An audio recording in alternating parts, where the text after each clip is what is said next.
తెలంగాణలో Maoist party శకం ముగిసిందన్నారు DGP Shivadhar Reddy. ఇక AK-47తో అవసరం లేదని, రాష్ట్రంలో కొత్త పోలీస్ విధానం రాబోతోందన్నారు. రాజన్న సిరిసిల్ల జిల్లా రుద్రంగి మండల కేంద్రంలో నూతన పోలీస్ స్టేషన్ భవన నిర్మాణానికి ప్రభుత్వ విప్ ఆది శ్రీనివాస్తో కలిసి శంకుస్థాపన చేశారు. సైబర్ క్రైమ్, గంజాయిపై ప్రత్యేక దృష్టి పెట్టినట్లు చెప్పారు. వేములవాడలో ట్రాఫిక్ పోలీస్ స్టేషన్ ఏర్పాటు చేస్తున్నామని తెలిపారు. వాహనదారులు సీట్ బెల్ట్, హెల్మెట్ ధరించాలని సూచించారు డీజీపీ శివధర్ రెడ్డి.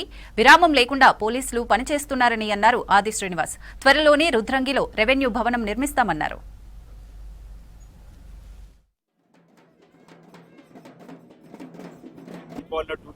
మొదటి సంవత్సరం మొదటి రోజు కూడా డ్యూటీ చేయవలసింది. అంటే అలాంటి పోలీస్ శాఖకు సంబంధించినటువంటి వారికి రాష్ట్ర ప్రభుత్వం కూడా సౌకర్యాలను కల్పించడంలో ప్రయత్నం చేస్తుంది. ఫ్రెండ్లీ పోలీసులో భాగంగా మరొక మాట అన్నారు, ఫ్రెండ్లీ పోలీస్ అంటే నేరస్తులకు ఫ్రెండ్లీ పోలీస్ కాదు, సీనియర్ సిటిజన్స్ ఫ్రెండ్లీ పోలీసుగా ఉంటూ పౌరుల్ని బాధ్యత గల పౌరులుగా సిటిజనే పోలీసుగా మారే విధంగా చేసే ప్రయత్నాలు ఈ రాష్ట్ర ప్రభుత్వ ఆధ్వర్యంలో జరుగుతూ ఉన్నాయి.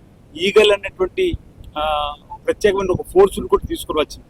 అంటే ఎవరైతే అవినీతి అక్రమాలు కానీ డ్రగ్స్కు పబ్స్కి అలవాటు పడిన వాళ్ళు కానీ ఎక్కడైనా తెలవగానే వారిని పట్టుకునేటువంటి కార్యక్రమం, వారు అన్నట్టుగా ఆ చైన్ మొత్తాన్ని కూడా దొరకబడే ప్రయత్నం చేసిన సందర్భాలు జరుగుతూ ఉన్నాయి.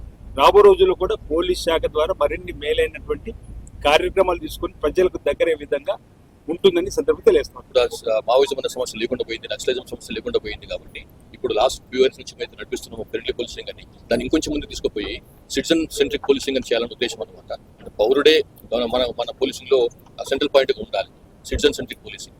అట్లా పౌరుని కాన్ఫిడెన్స్ మనం పౌరుడు అంటే పౌరాలు కూడా సిటిజన్, వాళ్ళ కాన్ఫిడెన్స్ కూడా మనం తీసుకోవాలి, రావాలి, వాళ్ళది ట్రస్ట్ పెరగాలి పోలీసింగ్ పైన.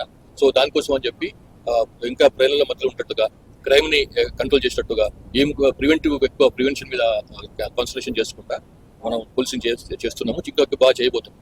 అట్లాగే దాంట్లో భాగంగానే మనం చూస్తున్నాం, మనం ఈగల్ పెట్టినాం, elite action force for drug law